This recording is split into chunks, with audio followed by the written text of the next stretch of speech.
Christmas at Sea by Robert Louis Stevenson. Born in Edinburgh in 1850, Robert Louis Stevenson was the son of a lighthouse engineer. He was a sickly child and a lifelong invalid, but an inveterate traveler, living his final years in Samoa, where he was known as Tusitala, the teller of tales. While Queen Victoria's reign saw the steady rise of steamship-powered ships, sailing vessels only slowly became obsolete, and ships often used a combination of steam and sail. Stevenson had very likely experienced firsthand, if only as a passenger, the drama of Christmas at Sea. The poem first appeared in the Scots Observer in 1888, several years after the publication of the enormously successful adventure novel Treasure Island. It is a confident performance. From the point of view of a crew member, the life-or-death struggle, steering a sailing ship through the winter storms, and contrasting this with a glowingly sentimental spyglass view of a Victorian family Christmas. The dash of novelistic irony in the poem is that the parlour scene the sailor witnesses is taking place in his own childhood home. The sheets were frozen hard and they cut the naked hand. The decks were like a slide where The sheets were frozen hard and they cut the naked hand. The decks were like a slide where a seaman scarce could stand. The wind was a nor'wester blowing squally off the sea, and cliffs and spouting breakers were only things alee. But they heard the surf a-roaring before the break of day, but 'twas the only peep of light we saw, how ill we lay. We tumbled every hand on deck and stanter with a shout, and we gave her the main-topsail and stood by to go about. All day we tacked and tacked between the south head and the north. All day we hauled the frozen sheets and got no further forth. All day as cold as charity in bitter pain and dread, for very life and nature we tacked from head to head.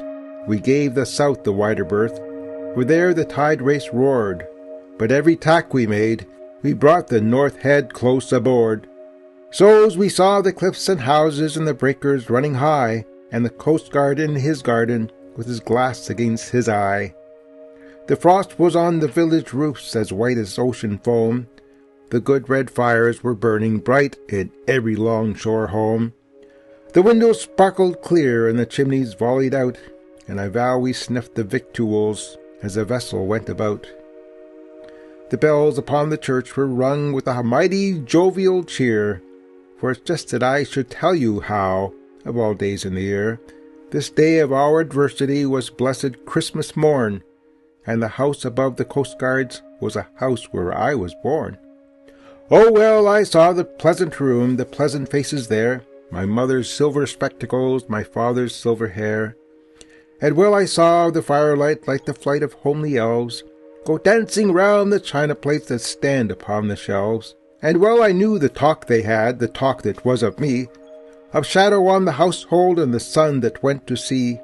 And oh, the wicked fool I seemed in every kind of way, to be here and hauling frozen ropes on the blessed Christmas day. They lit high the sea light and the dark began to fall. All hands to loose and gallant sails, I heard the captain call. By the Lord, she'll never stand it, our first mate Jackson cried. It's the one way or the other, Mr. Jackson, he replied. She staggered to her breakings, but the sails were new and good, and the ship smelt up to windward just as though she understood. As a winter's day was ending in entry of the night, we cleared the weary headland and passed below the light, and they heaved a mighty breath every soul on board but me, as I saw her nose again pointing handsome out to sea. But all that I could think of in the darkness of the cold was just that I was leaving home, and my folks were growing old. This is a dramatic description of a sailing ship trapped against the lee shore, struggling to escape by tacking between two headlands.